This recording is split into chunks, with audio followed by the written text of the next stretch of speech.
Well, hello everybody. Don't worry, it's just me. Had my mask on because I was at the gym, small price to pay. And yeah, I thought I'd give a little weather update here as we are looking at some potential for severe weather. The sun's out now, so you're thinking, oh great, well, it's also possibly going to fuel some storms, but many of you are talking about needing a little bit of rain, and it does look as though that is a very distinct possibility. We have a slight risk of severe weather here for the evening hours.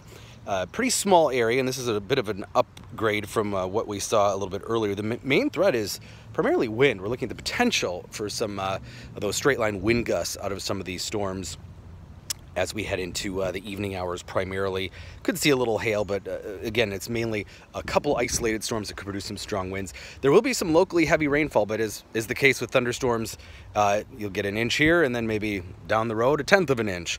We are sitting in the 80s. Dew points, maybe you notice, it is muggier today. The last couple days were hot, topping out in the 90s, but with lower humidity. So the humidity is another thing we got going for us here. And of course, that break in the cloud deck here. We had some clouds this morning, even a couple of showers. And then that other area that we're watching that could fill in a little bit more off to the west, where we do have some showers and thunderstorms rumbling down around Marshall in the southwestern part of the state. So the sun could fuel things up a little bit more.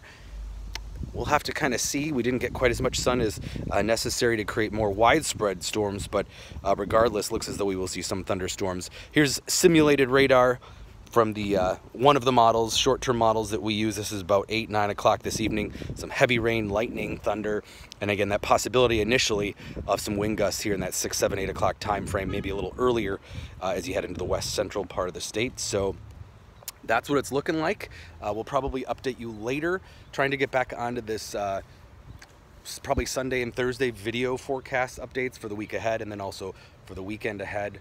The last several days have actually been kind of crazy though, so with just the quiet hot weather, I sort of skipped it, slacking a little bit. But stay tuned. We'll see what develops here later in the day today.